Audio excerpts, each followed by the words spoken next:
Amém. Amém, irmãos. Atos capítulo 1, versículo de número 9, 10 e 11. Atos 1, versículo 9 a 11. Diz assim a palavra do Senhor.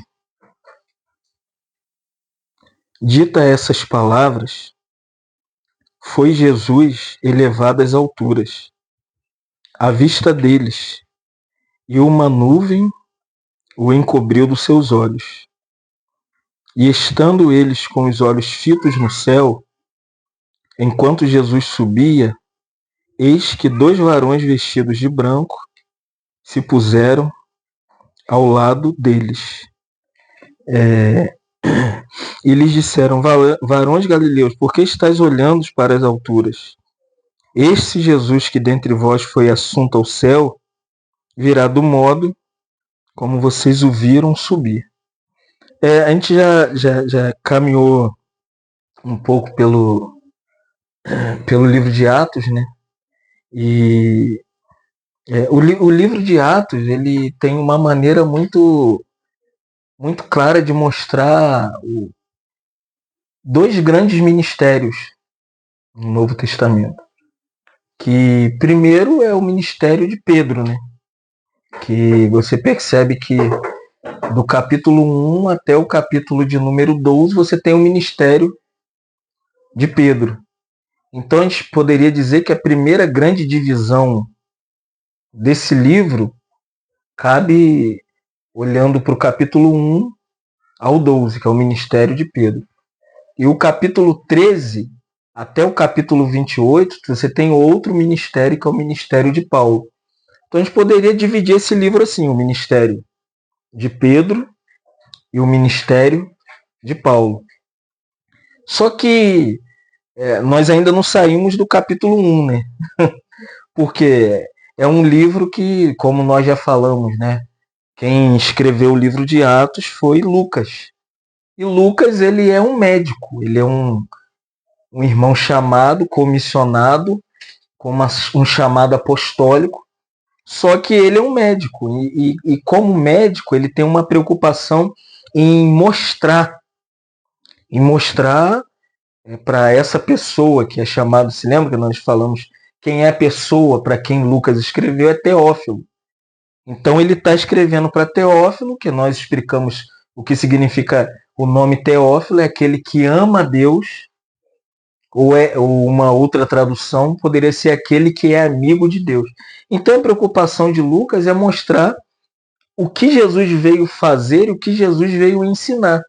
Só que nesse ínterim, em que ele está explicando sobre o ministério de Jesus, que da última vez nós explicamos o que Jesus veio fazer, o que Jesus veio ensinar, a parte mais central do ministério do Senhor foi que o Senhor ficou 40 dias na terra falando especificamente sobre o reino de Deus. Porque essa era a mensagem do Senhor. O que o Senhor tinha para falar com a igreja? Até mesmo antes do seu nascimento, é que a igreja nem tinha nascido. E o Senhor está preocupado em explicar-lhes que a necessidade primária dos discípulos, primeiramente, é que eles entendessem que havia um reino de Deus. E nós explicamos o que é a expressão reino de Deus. E no versículo 6, que é o contexto do versículo 9, 10 e 11, 6 e 7 e 8 diz assim: então os que estavam reunidos lhe perguntaram: Senhor, qual é o tempo que o Senhor vai restaurar o reino de Israel? Eles estavam preocupados com o reino, porque o Senhor falou sobre o reino, então a gente precisa saber o que é o reino. Então nós vimos o que é o reino. O reino no grego é basileia, significa o governo de Deus na terra, significa as realizações de Deus através do seu povo na terra. Então o caráter do reino como a última vez, parece que a primeira mensagem eu mostrei qual é o caráter desse reino. O que esse reino significa para mim, para você, para a gente como igreja, na vida da igreja. Qual é o significado desse reino como cristão? Eu como cristão, será que esse reino é visível? Será que esse reino ele precisa existir na igreja? Então nós vemos que em Romanos 14:17, a manifestação desse reino, nós falamos aqui numa das mensagens, tem 3 coisas primordiais. Paulo diz: o reino de Deus não é externo, ele diz: não é comida e nem bebida. Romanos 14:17. Então o que é o reino? O reino não é o que eu toco, não é o que eu apalpo, não é o que eu vejo, não é nem o que eu percebo, não é a minha percepção exterior. Aí Paulo tem que explicar. Então, Paulo, o que é o reino de Deus? Se não é coisas externas, não é comida e nem bebida. Aí Paulo vai dizer: é justiça, paz e alegria no Espírito Santo. Então essa é a manifestação interior do reino. É aquilo que em Lucas 18 o Senhor falou: vão dizer que o reino vai estar aqui, que o reino vai estar lá. Jesus falou: não creais. Porque o reino de Deus não vem com visível aparência. Você não vai ver um grupo se auto-intitulando, tem uma seita que diz que ela é o reino. Ela chega a botar lá, salão do reino. Por isso que é seita. Todo movimento que se auto-intitula o padrão do reino na terra vai virar seita. Então o que é reino? Jesus falou: o reino de Deus não é externo, não é uma casinha quadrada com uma paredezinha bonita, não é isso. Jesus falou: o reino de Deus está dentro de nós. Então, o que é reino? O reino é tudo aquilo que proporciona ao crente 3 coisas. A justiça de Deus na salvação, que me faz cristão, aceito e recebido através de... Isso é justiça. Por isso que Romanos, Paulo diz: o justo viverá pela fé. A justiça de Deus é que me faz viver como cristão, não é a minha autojustiça, não é o que eu faço para agradar a Deus.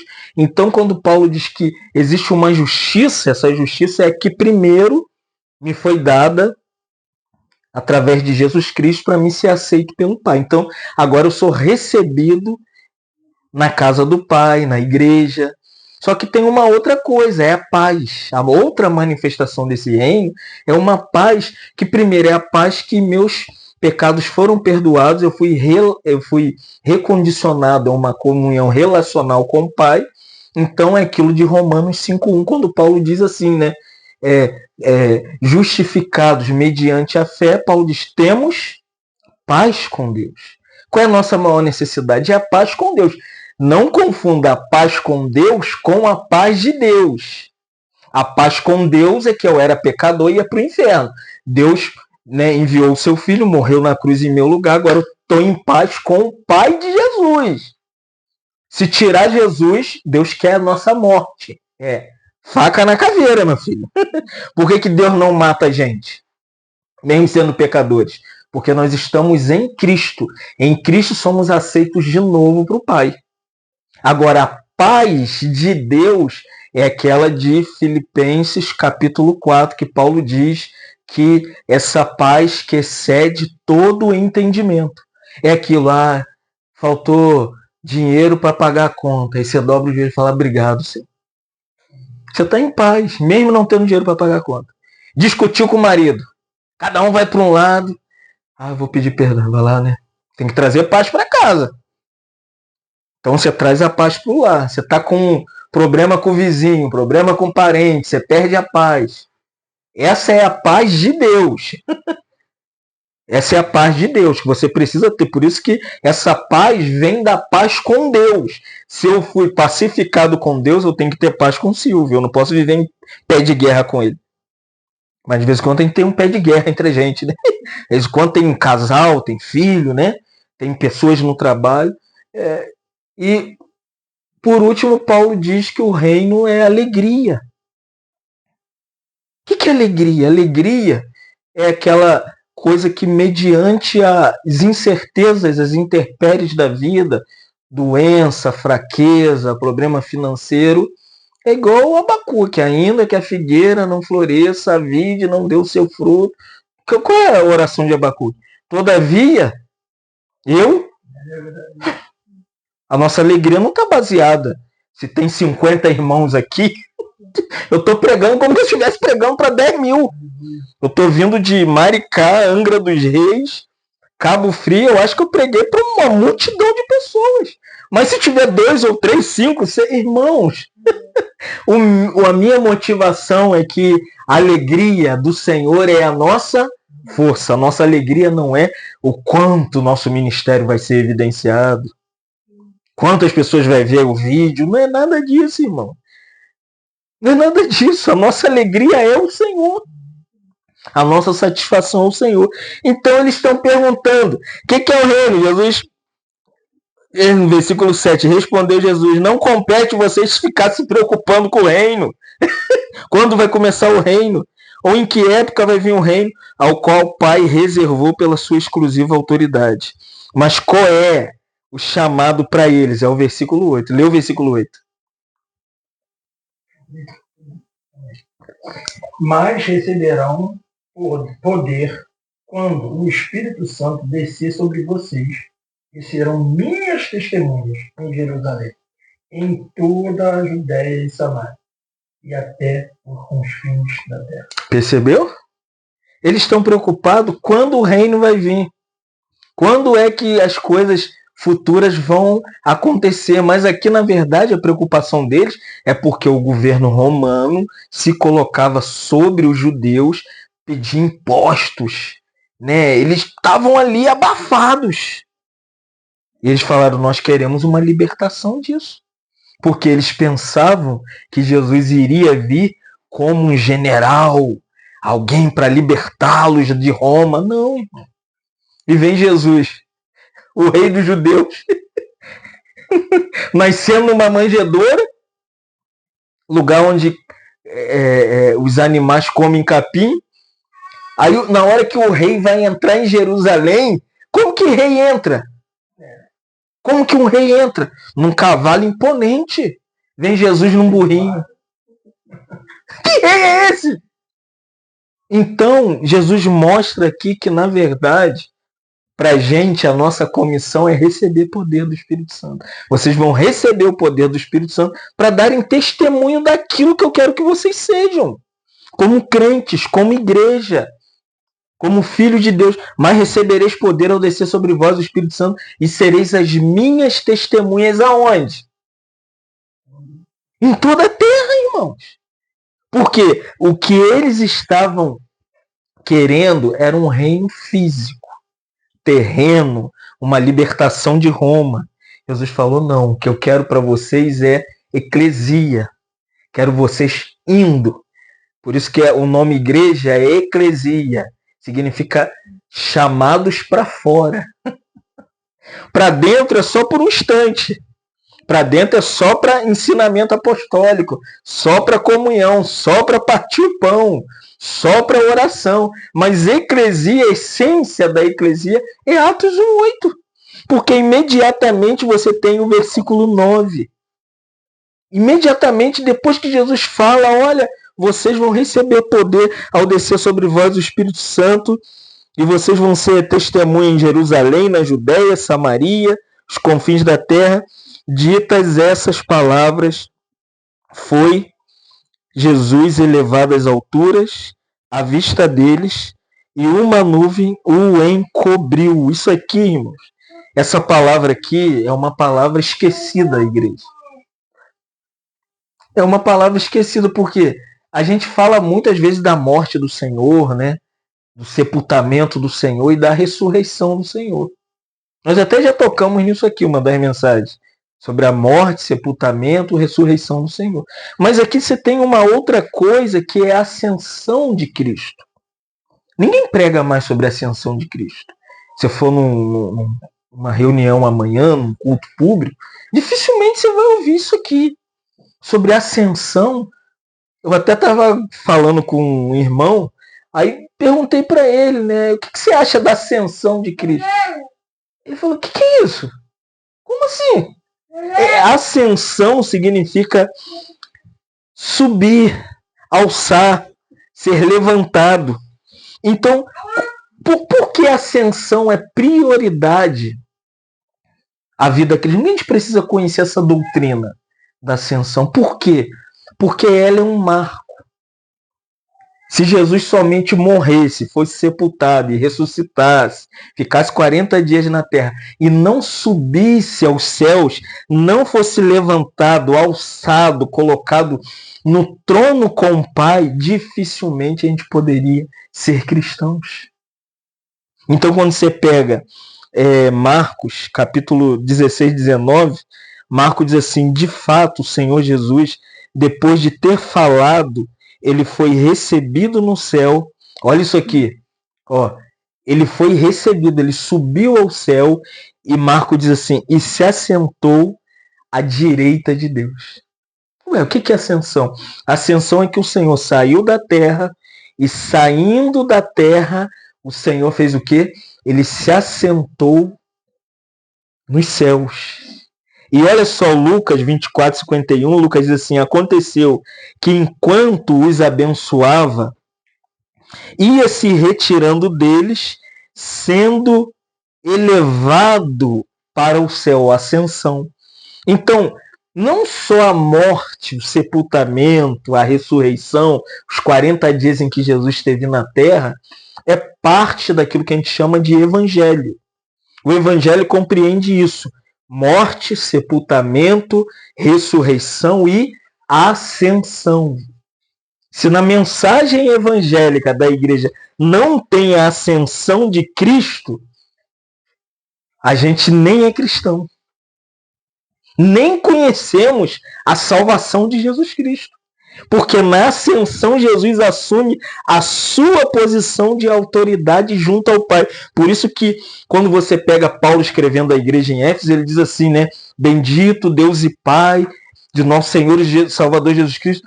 Paulo diz assim, que nos tem abençoado nas regiões celestiais. Quando é que Jesus assume a autoridade, preeminência, o primeiro lugar nas regiões celestiais? É na ascensão. Então, quando Jesus sobe para a glória, o seu senhorio em glória é manifesto. Na glória, ele manifesta o que ele é.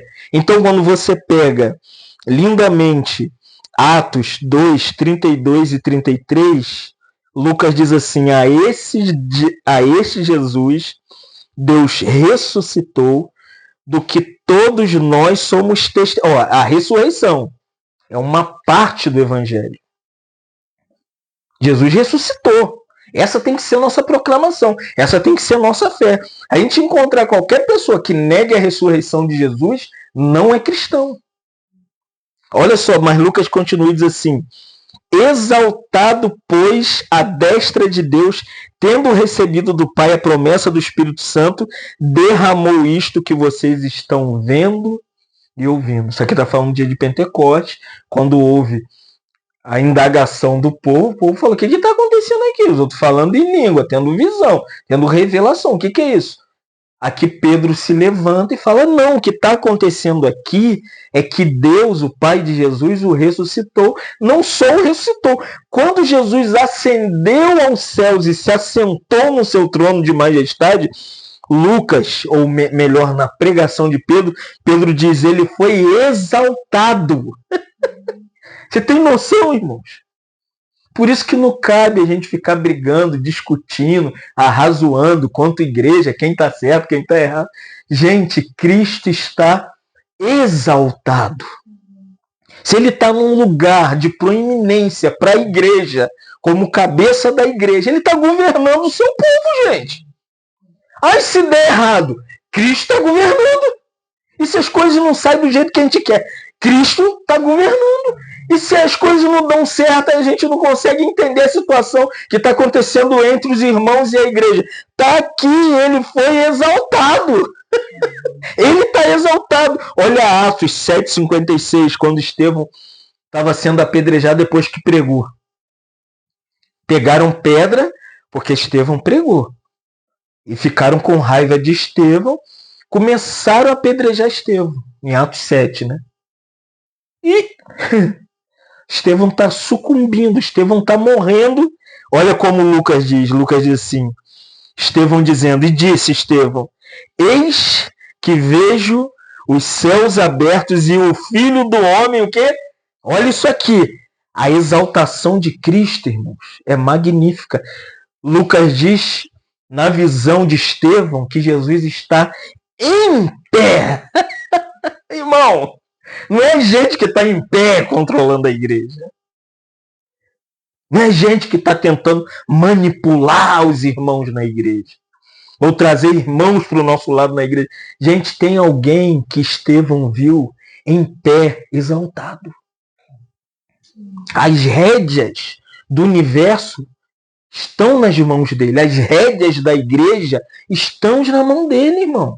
A gente precisa entender que esse Jesus que está exaltado, Filipenses capítulo 2, versículo 6, que é aquele quadro que Paulo fala, né? Que ele, existindo na forma de Deus, não usou como usurpação o ser igual a Deus, mas antes se esvaziou, assumindo o quê? A forma de servo. E morreu uma morte de cruz, morreu em nosso lugar, para nos libertar dos nossos pecados. Depois Paulo diz assim, depois que ele morre e ressuscita, quando ele sobe para o céu, é isso aqui, Paulo está explicando Atos, que nós lemos. Capítulo 1, versículo 9 a 11.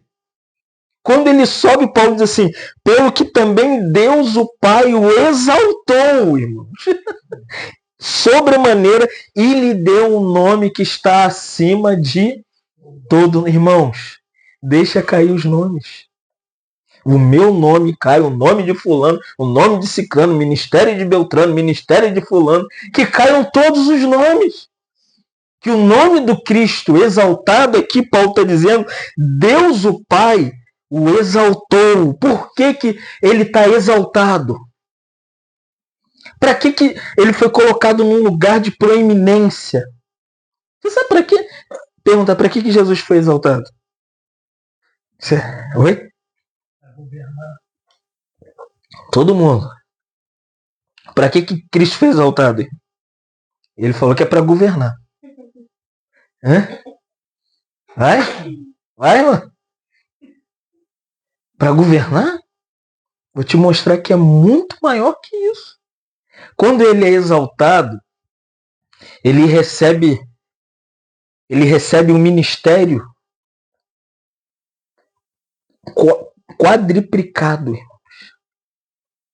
com 4 características. Tamanha é a grandeza dele. Quando o Pai vê Jesus entrando, a outra pergunta, quem é que subiu o céu? Um espírito? Quem que foi ascendido? Quem que subiu? Tá aqui o texto diz, todo mundo viu ele subindo. Em quê? Forma corpórea. Subiu igual você vai subir. Um corpo glorificado, irmãos. Vou fazer uma pergunta. Quem está na glória agora? Agora, na glória. Agora, lá sentado. Vou mais longe. Não, é muito pouco. É um homem, irmãos. Você sabia disso? Com corpo! Você sabia que na glória tem um homem? Homem, toca aí nela. Assim. Não foi um espírito que foi para o céu? Não, irmão. Essa é uma... Outra pergunta. Elias foi como para a glória? Hã? Com corpo, irmãos. A gente não acredita. É verdade. Elias até hoje não voltou. Foi na carruagem de fogo. Entendeu? Num corpo. Então, esse Jesus, ele recebe 4 grandes fatos na sua exaltação. Primeiro, ele é rei. Segundo, ele é sacerdote. Terceiro, ele é profeta. E quarto, ele é o nosso advogado. São 4 pilares que designam a exaltação do Senhor. Primeiro, ele é o rei sobre todos os reinos. Segundo, ele é sacerdote é aquele que levava o homem para Deus, né? Ele é o nosso sumo sacerdote eterno. Terceiro, ele é aquele que tem a palavra. Quem é o profeta? No hebraico e no grego, profeta significa aquele que é porta-voz da palavra. Ele é o profeta, nós vamos ver isso nas Escrituras. E quarto, ele é o nosso eterno advogado. Como um rei, eu só vou ler esse versículo aqui, é o maior versículo de todos os versículos. Quando Apocalipse, depois de Apocalipse 19, já é a igreja casando com o noivo, a noiva do cordeiro, ataviada. E João diz assim, ó. Ele diz assim, falando do nosso noivo, ele se tem no seu manto e na sua coxa um nome escrito. Qual é o nome dele? Lá no aspecto final, João disse, Rei dos Reis e Senhor dos Senhores. Te olha para a situação mundial, não parece que o mundo está perdido, que a Rússia está destruindo a Ucrânia, que Israel está acabando com os palestinos. Te olha para a África, tem guerras que nunca acabam. Olha para a política brasileira, né? PT destruiu mais uma vez a economia brasileira, destruiu as famílias novamente. Você olha para os Estados Unidos, uma guerra, tentaram matar o maior estadista vivo, que é o Donald Trump. O que está por trás disso tudo? É o diabo? Não, irmãos. João Calvino diz que o diabo é a marionete de Deus. Entenda isso. Que o diabo não é um ser como Deus. O diabo é uma criatura. Vocês sabiam disso? O diabo, ele foi criado. Entendeu? Então quem está sobre o diabo? Deus. Se lembra de Jó? Para tocar em Jó, ele teve que pedir permissão a Deus. Que o diabo, ele não é um ser autônomo. Vou usar uma expressão aqui que alguns irmãos ficam assustados comigo. O diabo não tem mais livre-arbítrio. Entendeu? Ele não pode mais ir fazer o que ele quer, porque hoje, na glória, tem um homem entronizado governando as nações, irmãos. Se tem guerra, é porque ele deixa. Se tem morte, é porque ele deixa.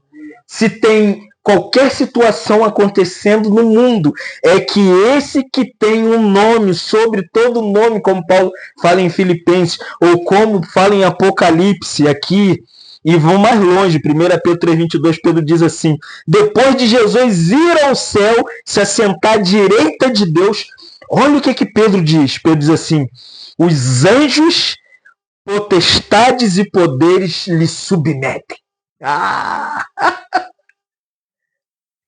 Aí tem culto para libertar crente. Já viu o famoso culto de libertação? Como que crente tem demônio? Isso aqui está dizendo que a ascensão de Cristo em glória deu a Cristo autoridade para que todos os demônios, anjos, potestades e poderes se submetam a Cristo. Se lembra? Quando Cristo entrava na cidade, eles se submetiam. Ainda não é chegada a nossa hora. Até para eles entrarem na manada de porcos, teve que pedir. Senhor, deixa a gente entrar no... Irmãos, o que aconteceu com os cristãos? Que tem cristão com a mão para trás fazendo assim. Não é crente, irmãos. Crente não bota a mão para trás e fica tremilhando, não. Crente é crente. Porque todos os anjos, poderes e autoridades, tanto benignos, anjos bons e anjos malignos, hoje na entronização de Cristo, ele como o Rei dos Reis, por isso que ele é o Rei da igreja, se submetem a ele. Segundo, ele é o nosso sacerdote. A gente pensa que é a oração da igreja, é a igreja que ora. Temos que até ouvir a minha juventude inteira. Não, de madrugada a fila é menor. Não viu isso? Nada disso, irmãos.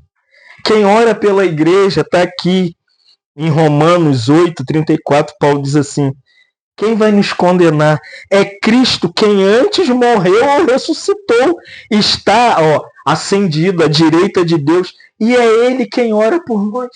Aqui. Quem ora pela igreja? É Cristo. Quem está intercedendo pelos seus filhos? Cristo, irmãos. A gente pensa que, é a oração da igreja. Vamos fazer 70 dias de clamor para ver se a gente move a mão de Deus. Deus vai falar, bobinhos. Para de bobagem. Quem está orando é o meu filho por vocês. Quer ver? Hebreus 7, 25, o escritor aos Hebreus diz assim: por isso também pode salvar totalmente os que por ele se chegam a Deus, falando de Jesus, entronizado, ascendido. O escritor aos Hebreus diz para orar por eles. O que significa, irmãos? Que a maioria das vezes que a gente esquece que o ministério celestial de Cristo é o ministério da oração dele pela igreja, a gente perderia um pouco de ansiedade, preocupação. Nosso coração ficaria mais em paz. Será que se eu orar vai acontecer? Eu orar... Claro, irmão, para que a gente ora? A gente ora porque a gente sabe que a gente tem alguém que nos atende. Não é isso? Pedir, dá-se-vos-á, irmãos. A gente não está negando isso. Boa medida, sacudida e transbordante. Se a gente orar, Jesus até falou, né? Vocês orem assim. Vocês têm que orar. Mas hoje nós temos uma loucura na igreja que diz que a oração do crente move a mão de Deus. Não. Deus move a mão dele quando ele quer. Não é a nossa oração que obriga Deus a fazer o que a gente quer. Você entendeu? A oração é simplesmente aquilo que a gente declara para Deus. Senhor, se o Senhor quiser, faz. É a nossa declaração, é a nossa humilhação, é o nosso entendimento de que Ele é o nosso sumo sacerdote. E nós somos seus filhos. Também Cristo é o profeta enviado de Deus para nos trazer a palavra. Hoje está um movimento profético na igreja, né? Todo mundo quer ouvir alguma coisa do Senhor. Não é isso? A loucura da igreja atual é: eu preciso ouvir Deus falar. Irmão, vou ler só um versículo, diz assim, João 6,14. Vendo, pois, os homens o sinal que Jesus fizera, aqui quando ele multiplicou os pães, os peixes, todo mundo comeu, todo mundo bebeu. Quando eles viram aquele milagre, que sinal! Só que não falaram que ele era Deus. Olha o que eles falaram. Esse verdadeiramente é o profeta que deveria vir ao mundo. Deveria vir ao mundo. É o profeta. Mas como que Deus fala hoje? Você se perguntou? Você já acordou de manhã e falou assim: fala comigo. Eu já acordei assim. Fala comigo, Senhor. Irmão, como que Deus fala? Pela palavra. Não tem outro modo, outra maneira de Deus falar com você. Não espere ouvir uma voz no seu quarto, ouvir uma voz na cozinha, ouvir um barulho. Não, irmão. Como que Deus fala? Pega a Bíblia, abre a Bíblia e leia a Bíblia. É assim que Deus fala comigo. Não tem outra maneira de ouvir a voz de Deus. Deus fala pela palavra.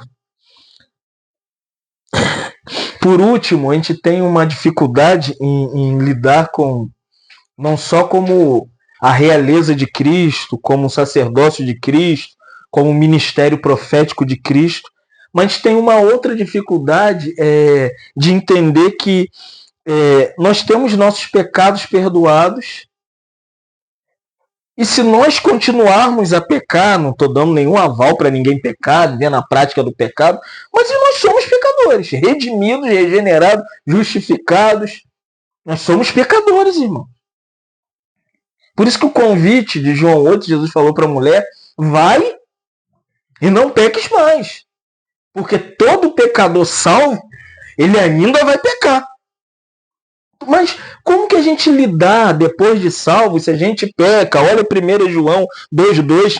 Nós temos o quê? Qual é a promessa hoje pra gente? Tem Cristo como rei, tem Cristo como sacerdote, tem Cristo como profeta. O que falta pra gente? Um advogado. Se lembra? É semelhante àquilo. A culpa é minha mesmo, foi eu que cometi o delito, então vocês vão ter que me prender. A gente tem que ser, de fato, claros com o Senhor. Essa palavra aqui de 1 João 2,2, João diz assim: filhinhos meus, escrevo essas coisas para que vocês não pequem. Se todavia alguém pecar, porque a gente pode pecar depois de salvo, temos advogado junto. O que é advogado? A noção que a gente tem é alguém, né, numa tribuna, como um juiz de direito. Aqui a palavra grega é parakletos. O que é parakletos? Chamado para andar do nosso lado. Lindo, né? Como que Jesus advoga a nossa causa? Que ele anda com a gente. Quando eu vou errar, ele está ali o tempo todo, irmão. Ou não errei, ele está ali também o tempo todo. Então, como a gente precisa entender isso? Esse é o propósito da ascensão. Qual é o propósito da ascensão? A gente já terminando, o propósito da ascensão é não só ter Cristo como, né, como nós lemos, como rei, sacerdote, profeta, advogado, mas volta para Atos capítulo 1, versículo 10 e 11. Lucas diz assim: e estando eles com os olhos fitos no céu, Jesus estava subindo, eles ficaram olhando para o alto. Enquanto Jesus subia, ascendendo aos céus, 2 varões vestidos de branco se puseram ao lado deles e lhes disseram: varões galileus, por que vocês estão olhando para o alto? Esse Jesus que vocês estão vendo subindo ao céu, vai vindo do céu, do modo como vocês o viram subir. Entendeu? Aqui eu acho que eu não preciso explicar. O que Lucas está dizendo aqui? Depois da ascensão tem o quê? A segunda vinda de Jesus. Para que Jesus subiu? Para voltar. A grande pergunta é que quando Jesus subiu, para que? A pergunta é: o que Jesus vai fazer lá? O que Jesus vai fazer lá? Rei? Sacerdote? Profeta? Advogado? Não é só isso, advogado. Ele foi preparar um lugar para os seus filhos. Amém.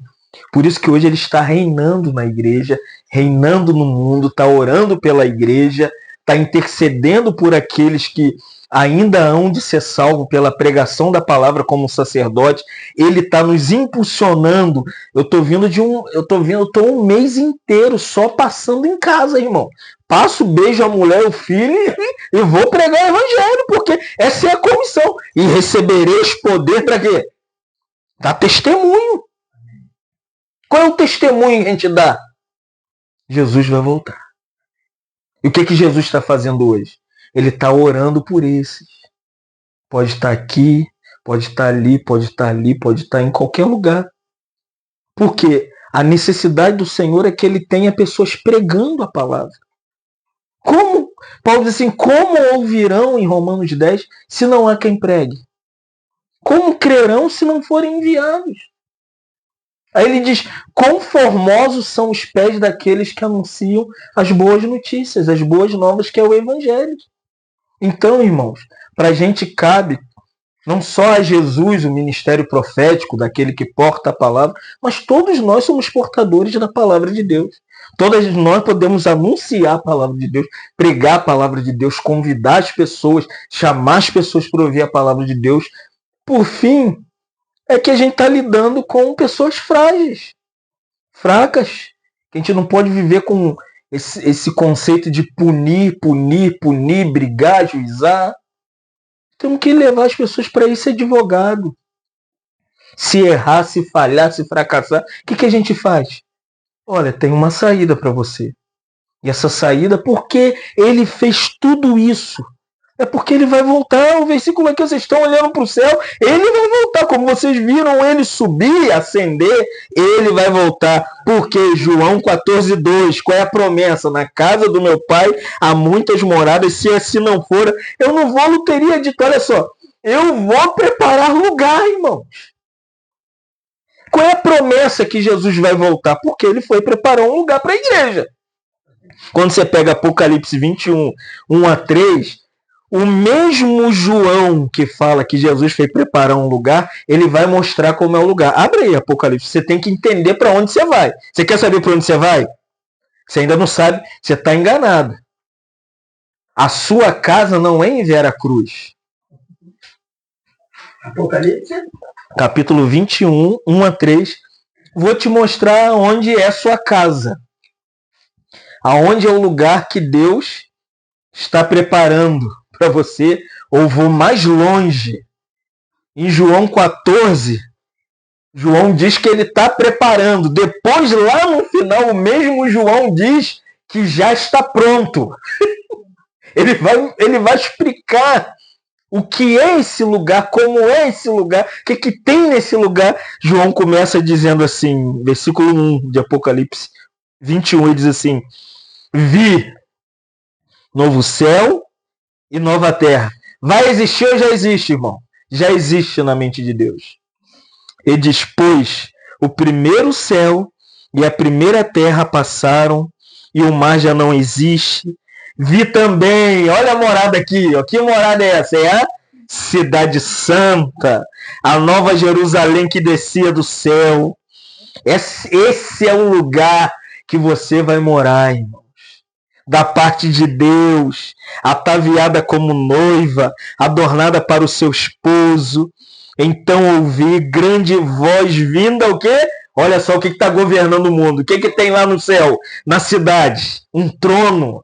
Ele é rei, sentado no trono. Ele é aquele que ora por nós, como sacerdote, intercedendo assentado no trono. Ele é o profeta de Deus assentado no trono. E ele é o advogado de Deus assentado no trono. João diz assim, lindamente, dizendo: eis o quê? O tabernáculo de Deus com os homens. Esse é o lugar que você vai. Você quer ir? Amém? Você acredita nessa promessa, irmão? Olha a promessa. Deus habitará conosco. Amém, irmão?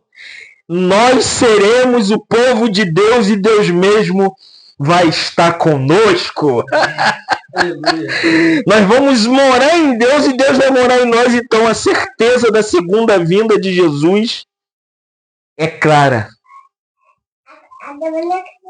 É clara, irmão. Lucas diz assim: esse Jesus que dentre vós foi assunto ao céu virá. Nós precisamos crer nisso. Qual deve ser a nossa crença? Que Jesus, ele vai vir. Então, não fica olhando para a situação da igreja, o problema entre os irmãos, a situação do mundo, a situação da política, a situação da religião, a situação do grupo cristão, a situação de fulano. Irmão, esquece isso. O que a gente precisa é entender que ele é rei, ele é sacerdote, ele é o profeta da igreja, ele é o advogado da igreja, porque ele vai vir para buscar a igreja. Quer ver? Mateus 24:30, ele diz assim: então aparecerá no céu o sinal do Filho do Homem, todos os povos da terra se lamentarão e verão o Filho do Homem vindo sobre as nuvens do céu com poder e glória. Então, a verdade hoje é que a maioria dos irmãos da igreja, dos filhos de Deus, não estão apercebidos quanto a isso. Que Jesus vai voltar e Jesus voltando, ele vai arrebatar a igreja. Diante disso, nós lemos só 3 versículos, 9, 10 e 11 de Atos, que fala da ascensão de Cristo. Vimos o que é Cristo ascendido, Cristo entronizado. O Cristo exaltado, ele é rei, sacerdote, profeta, advogado. Por quê? Você precisa se preparar, irmãos. Como se preparar? A grande pergunta é: Como que eu posso me preparar para esperar Jesus voltar? Vigilante. Tem um versículo em Lucas, abre Lucas, capítulo 12. Nós vamos ler o versículo 35 a 40. Eu quero me preparar para Jesus vir e me arrebatar para que eu possa... Lucas 12, 35 a 40. Para que eu possa encontrar Jesus na segunda vinda dele. Aqui está a chave, irmãos. Para quem quer ser arrebatado. Quem quer ser arrebatado, está aqui. Quer ser arrebatado? É só praticar esse versículo. Não tem muita teologia. O que os estudiosos chamam de exegese, hermenêutica. Essas coisas complicadas não, irmãos. Se lembra, Silvio, quem estava conversando? As coisas têm que ser prática. Se Jesus ascendeu, ele vai voltar. O que eu tenho que fazer para esperar a volta de Jesus? Está aqui. Cingindo esteja o vosso corpo.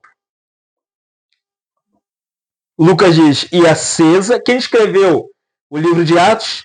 Quem? Lucas. O mesmo Lucas que escreveu Atos está nos advertindo para a gente se preparar para Jesus voltar. Ele diz assim, e acesa as vossas candeias. Sede vós semelhante a homens que esperam pelo seu Senhor ao voltar ele das festas de casamento, para que quando vier e bater a porta, logo se abram. Bem-aventurado aqueles servos a quem o Senhor, quando vier, o encontre vigilantes. Em verdade vos afirmo que ele há de cingir-se, dar-lhes lugar à mesa, e aproximando-se, o servirá. Olha isso aqui, irmão. Percebe? A volta de Jesus vai ser assim. Jesus vai vir, vai arrebatar a igreja. Aqui, Lucas está falando uma coisa que Apocalipse chama de bodas do Cordeiro. Depois que a gente for arrebatado, a gente vai passar pelo... Você lembra que nós estudamos a última vez que a gente veio aqui? Tribunal de Cristo. Depois do tribunal, nós vamos para as bodas do Cordeiro. E aqui Lucas diz que o Senhor vai nos servir. E ele diz assim, quer ele venha na segunda vigília, que é na terceira, felizes serão eles, se assim os achar. Sabei, porém, isto, se o pai de família soubesse a que hora havia de vir o ladrão, o que ele faz? Vigiaria, e não deixaria arrombar a sua casa. Olha agora, ficai também atento vós, apercebidos, porque a hora em que vocês não cuidais, o Filho do Homem vai voltar. Irmão, sabe como que vai ser? Igual a gente no mercado. Comprando, cuidando dos nossos filhos, cuidando da nossa casa. Vai ser assim, irmão. A vinda de Jesus não vai ser ninguém num lugar de culto, não.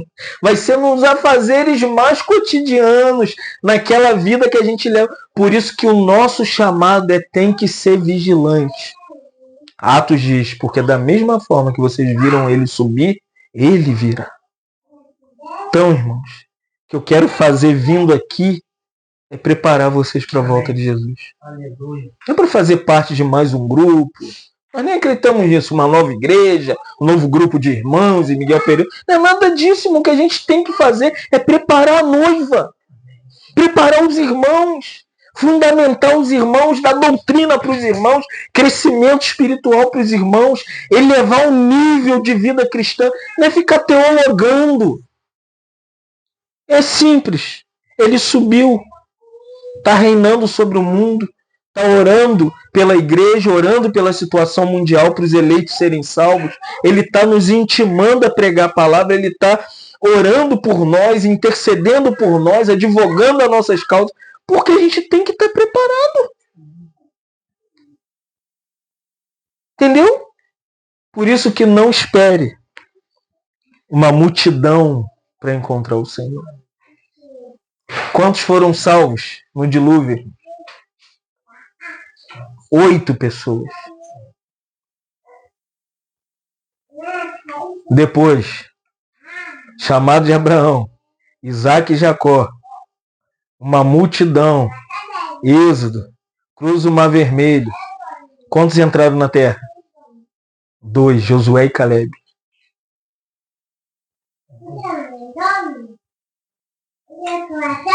2 milhões que saíram do Egito morreram no deserto. Por quê? O escritor aos Hebreus diz: eles não acreditaram na palavra que Deus falava para eles e foram desobedientes. Sem tirar os milagres.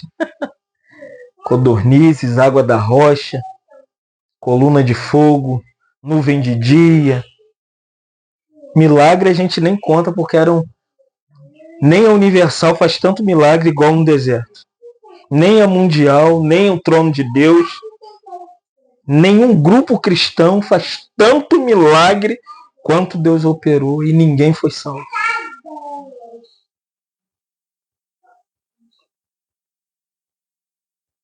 Com quem ele está contando? Com esses de Lucas que nós lemos hoje, os vigilantes, que se preparam, estão atentos, observando a hora e o momento em que o Senhor vai vir. Fique pronto, irmãos. Não se perca. Não se desvie, né? O melhor termo da palavra. Te louvamos nessa noite. Agradecidos a Ti, Senhor, pela Tua misericórdia sobre nós nessa noite, em vermos a Sua boa mão, Senhor. Obrigado, porque podemos, assim como as 5 virgens prudentes, estar prontos e preparados para a Sua volta. Não queremos ser as nécias, as 5 nécias, que quando o noivo veio, eis o noivo, elas não tinham azeite na lâmpada. Senhor, tem misericórdia de nós. Nós não queremos ser vazios da Sua presença. Nós não queremos ser vazios da leitura da Bíblia, da oração, da comunhão da igreja. Nós não queremos entrar e sair de comunhão como mais uma comunhão. Nós queremos preparar, Senhor, o nosso coração para a Sua volta, Senhor. Prepare, Miguel Pereira, um povo que vai trazer o Senhor de volta. Um povo que se humilha, um povo que se arrepende, um povo que se prostra aos Seus pés e diz: reina em nós, Senhor. Toma a nossa vida, toma a nossa família, toma o nosso ministério, toma os nossos amigos, Senhor. Obrigado por tudo que o Senhor tem feito na Sua igreja. Nós pedimos a Ti, prepara a Sua noiva, chama o Seu povo, Senhor. Que nós oramos nessa noite, Pai. Em nome de Jesus. Amém.